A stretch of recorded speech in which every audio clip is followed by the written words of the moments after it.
Mamamayang Pilipino.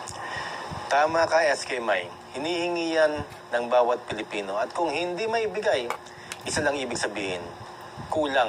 Kaya dito sa barangay tayo ay naniniwala kami na lamang ang may alam. Kaya tayo ay mag-aral na muli. Umpisahan natin sa isang matinding tanong para sa ating mga kabarangay. Okay, SK May, ang dami nitong nagpapadala ng sulat sa atin at minsan kahit nakakasalubong tayo ng taong bayan, ay bigla na nagtatanong. Okay.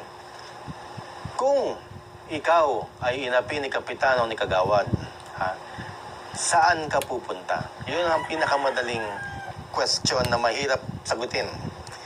Ikaw ay sinuntok ni Kapitan, nag-land grab si Kapitan, si Kagawad hindi ginawa ang kanyang serbisyo, dereliction of duty, abuse of authority, lahat-lahat na, even administrative cases. Saan pupunta ang taong bayan? Okay. Ito, nag-uusap ho tayo, yung practical lang ha. Huwag hindi na ho ako magpapaikot-ikot. Sapagkat pag ako nag-abogado, salita dito, letter of the law, according to the local government code, blah, blah, blah. Eh, hindi naman yun ang totoong nangyayari po. At alam nyo po yan, mga kababayan, mga kabarangay, hindi po yun ang totoong nangyayari. So, halimbawa, sa isang liblib na probinsya, si Kapitan may ginawang kasalanan sa inyo. Nasa tingin nyo kayo'y naapi. Ano ngayon ang gagawin ninyo? Okay. Saan kayo lalapit? Una, lalapit kayo sa Committee on Ethics o kaya sa konseho ninyo, Barangay Council, para ireklamo ang Kapitan. O di kaya kasuhan nyo si Kapitan sa sarili niyang barangay sa Lupon. Ang tanong, may mangyayari ba? Okay, alam nyo na ang sagot. Wala.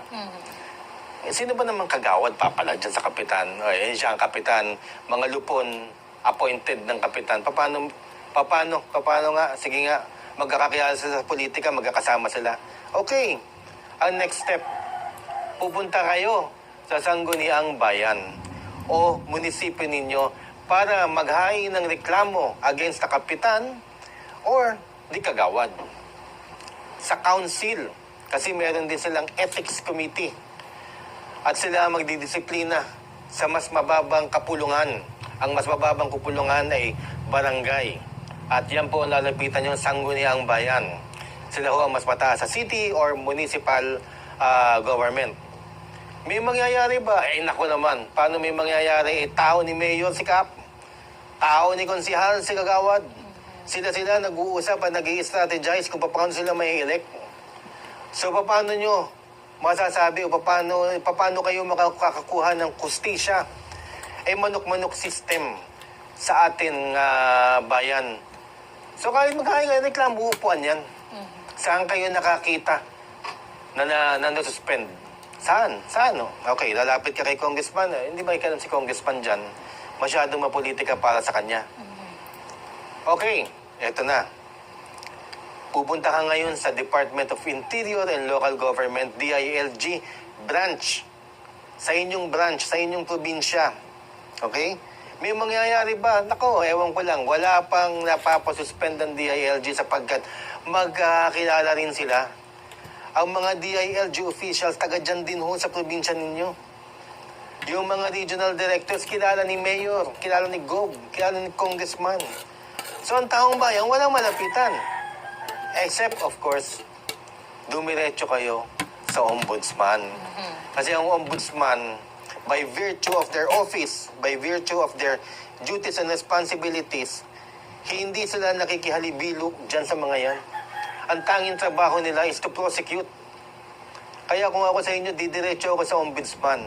Yan ang magiging piskal para maghain ng order o maghain ng kaso sa Sandigan Bayan.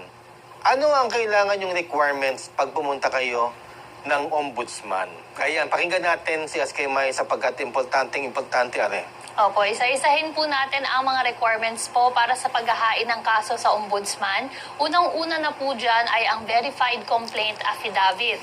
At naglalaman po ito ng number of named respondents plus 4 additional copies. At least 2 po dito ay dapat originally signed complaint affidavits.